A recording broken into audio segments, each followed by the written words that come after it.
Hello students, today we will study about Newton's universal law of gravitation. Okay, Newton's universal law of gravitation. In our previous video in lecture we have studied about क्या हमने पढ़ा था वहां पर every object in the universe attract every other object, okay, by a certain force. यहां हमने and किया था कल, है ना.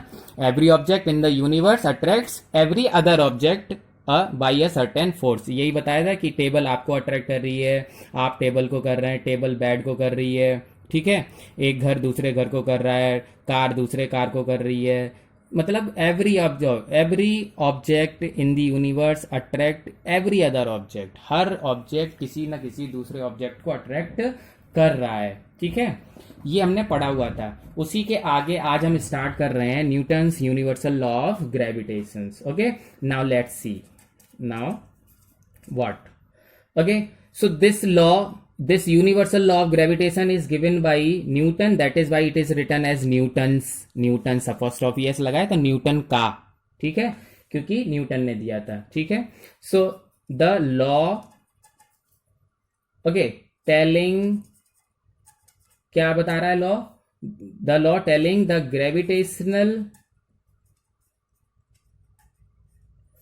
gravitational force of attraction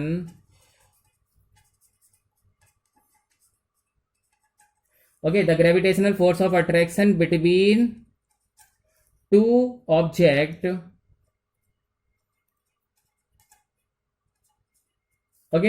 was formulated, given या formulated by, first of all किसने दिया था?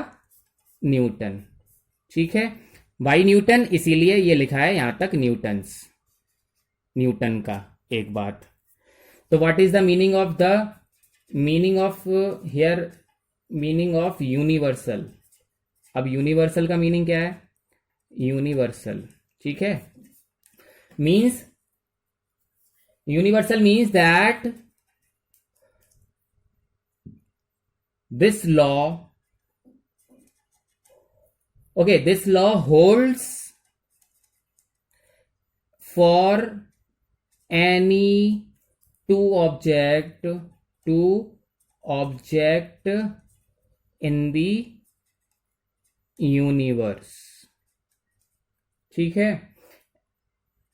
इसलिए इसका नाम में लग रहा है यूनिवर्सल, ठीक. तो अभी कोई आपसे पूछेगा कि why the Newton's universal law of gravitation called universal. तो यूनिवर्सल क्यों है सर?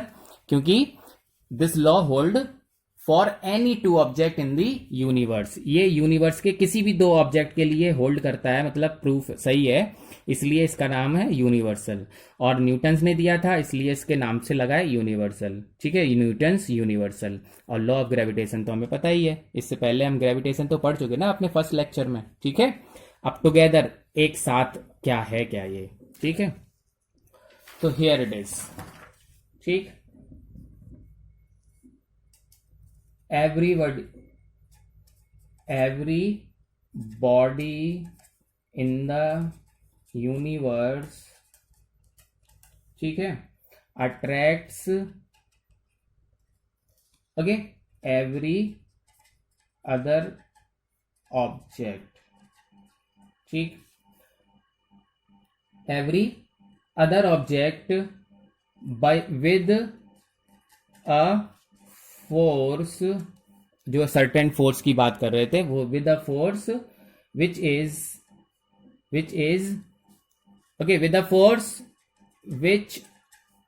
इज पहला पार्ट है directly proportional to the masses, directly proportional to the product of masses, ठीक है, of the two object. ठीक है, directly proportional to the product of their masses. और सेकंड चीज है inversely proportional to the square of distance between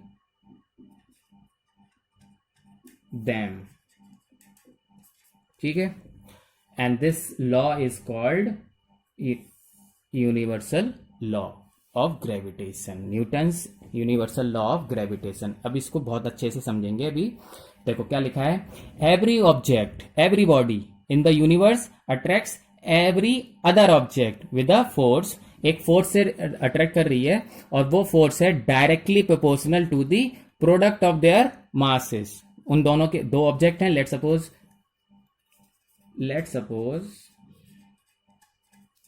we have two object of mass m1 and another object of mass m2 और उनके centre के बीच का distance है r।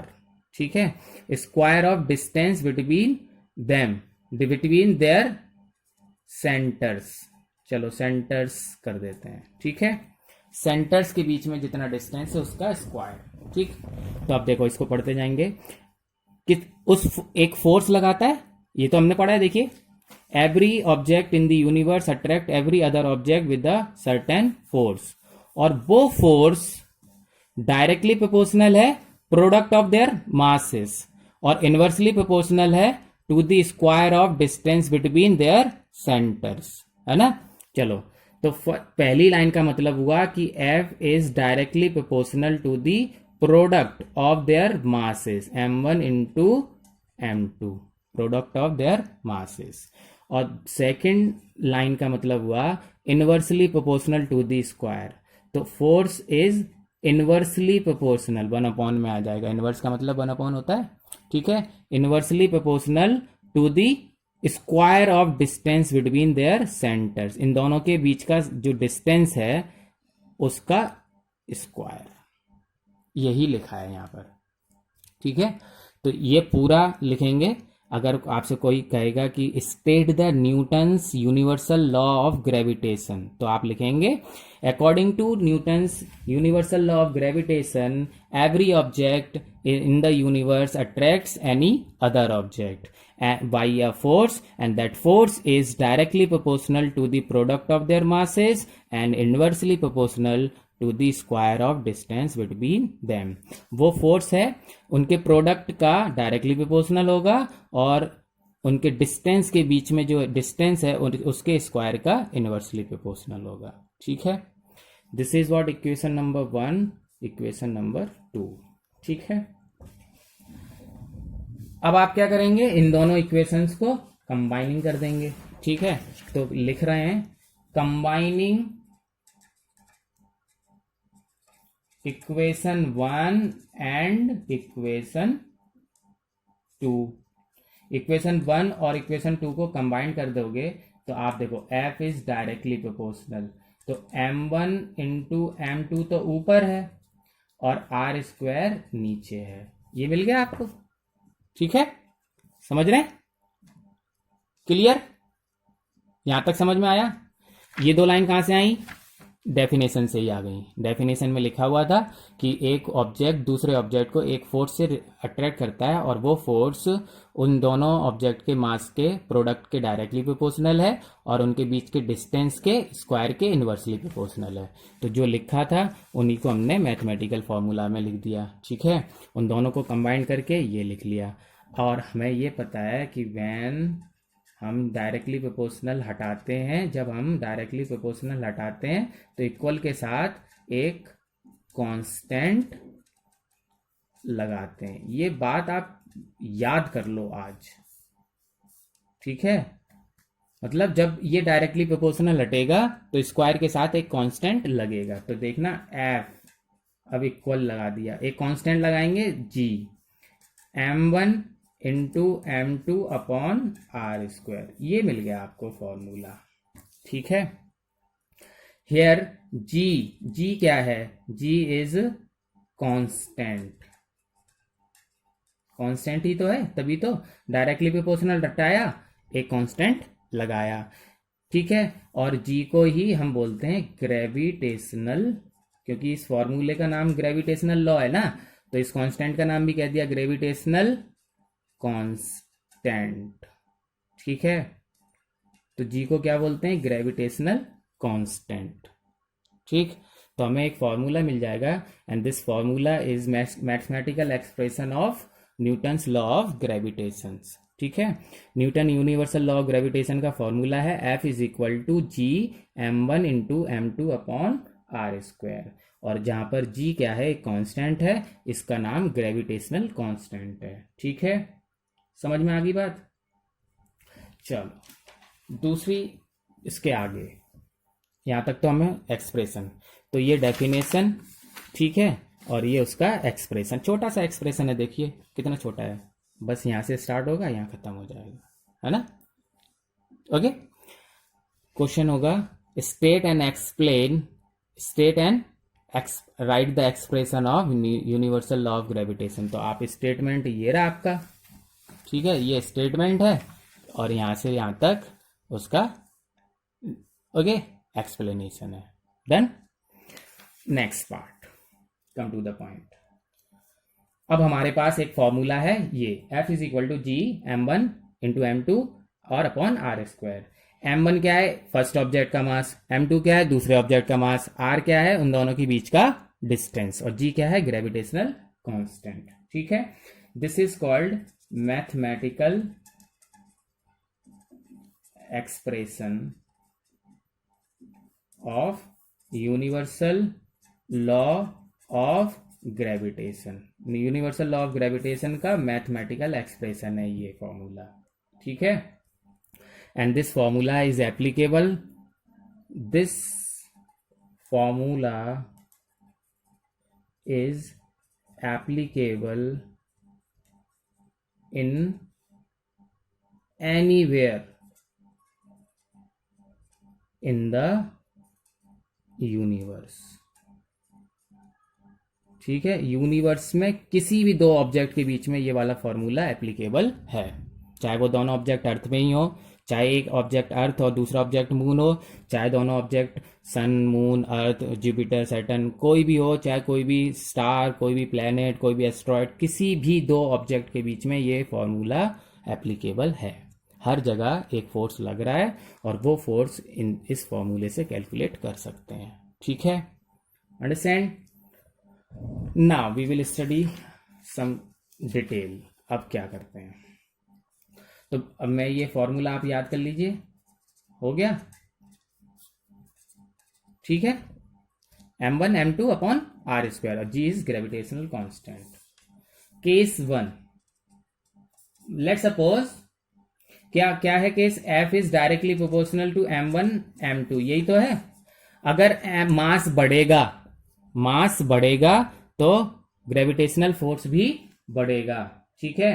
तो if m1 and m2 क्या हैं, लार्ज हैं, बड़े हैं, तो then F will also be large. 100% बात है, देखो सीधा दिख रहा है, उनके प्रोडक्ट अगर ये डबल कर दिया, ये भी डबल कर दिया, तो 4 गुना हो जाएगा ना ये, ठीक है, समझ गए आप। दूसरी बात, F जो है वो इनवर्सली प्रोपोर्शनल है आर स्क्वायर के, ठीक है। तो अगर उनके बीच का जो डिस्टेंस है, जैसे ये डिस्टेंस है, जितना जितना डिस्टेंस बढ़ता जाएगा तो ये वैल्यू बड़ी होती जाएगी, और जब इनवर्स में वैल्यू बड़ी होती है तो इधर ये फोर्स घटता जाएगा। तो क्या केस है, case second, if distance between the object increase, अगर डिस्टेंस इंक्रीज होगा then force will be decrease. Clear है। तो डिस्टेंस बढ़ने से फोर्स घटेगा, मास बढ़ने से फोर्स बढ़ेगा। Okay, done. नेक्स्ट इज, अब हम पढ़ रहे हैं यूनिट ऑफ ग्रेविटेशनल कांस्टेंट, क्योंकि हर फॉर्मूला में यूनिट होती है।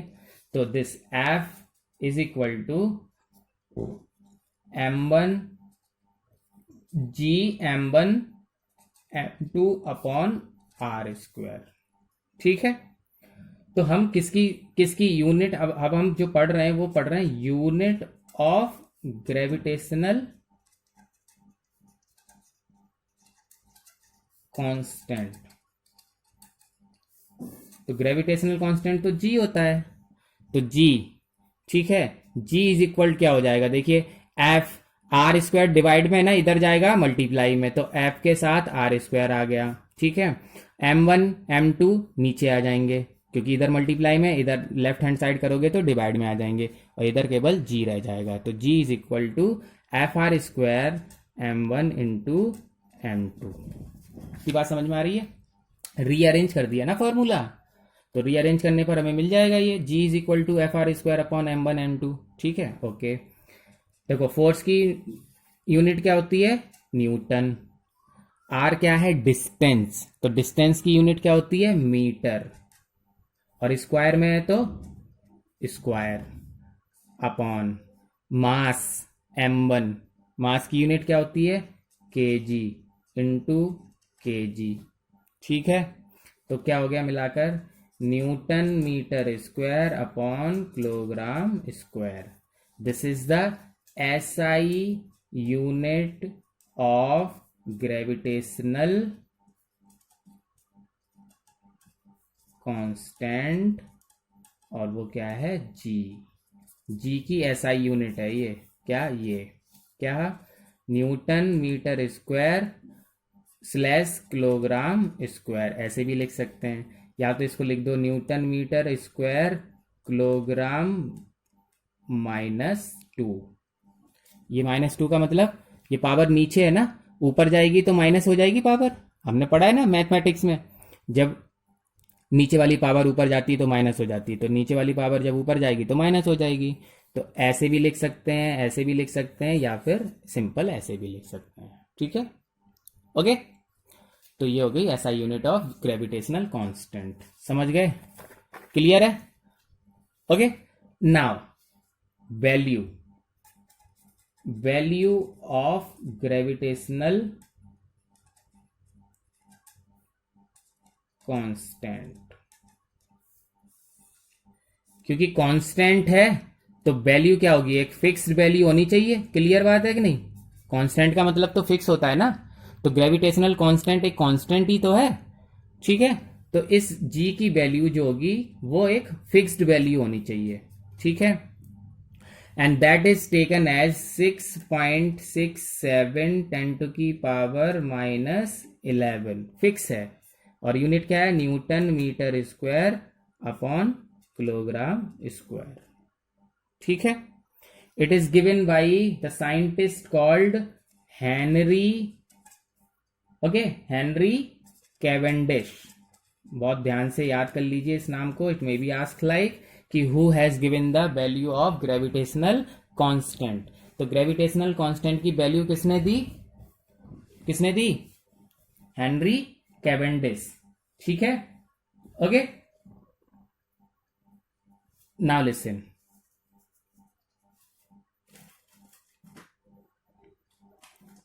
कैसे किया होगा इन्होंने, तो मैं लिख रहा हूं यहां पर, आप समझ जाएंगे।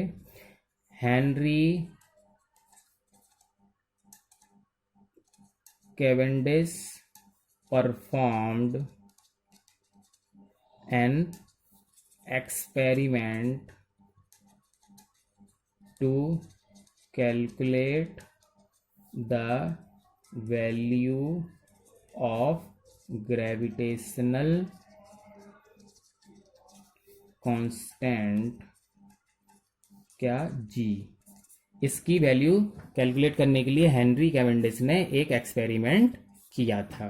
ठीक है, okay, and he calculated the value of G is 6.67 10⁻⁻11 newton metre square upon kilogram square. ये एक वैल्यू आ गई, कांस्टेंट नाम है इसलिए ये वैल्यू फिक्स्ड है, कहीं पर भी यूनिवर्स में g की वैल्यू यही रहेगी। ठीक है, ओके, समझ आ गई बात। नाउ डिफाइन क्या है, डिफाइन, ओके, तो ग्रेविटेशनल कांस्टेंट की डेफिनेशन है the universal, okay, universal gravitational constant g is numerically equal to the gravitational force, okay, gravitational force of attraction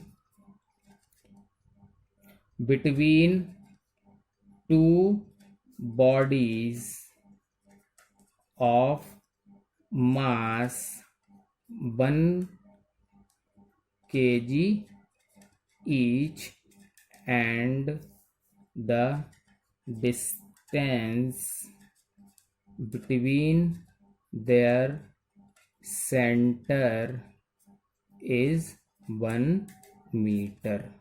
simple सी बात है, देखो इतनी लंबी आपको लग रही है, मैं इसको समझाता हूँ कितने आसानी से, देखना।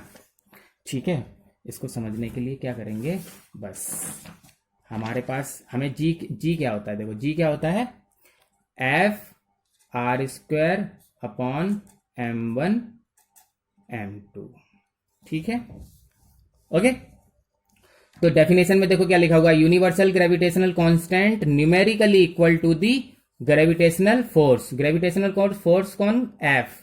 ठीक है, gravitational force of attraction between two body, two body कौन कौन, m1 m2, जिनका मास है 1 kg ईच। ठीक है, तो इसका मतलब हुआ जो g है F इंटू, और उनके बीच का डिस्टेंस क्या है, 1 मीटर, तो 1 मीटर डिस्टेंस क्या है, 1 मीटर अपॉन 1 kg मास है, दोनों ऑब्जेक्ट का मास क्या है, 1 kg, तो 1 kg इंटू 1 kg।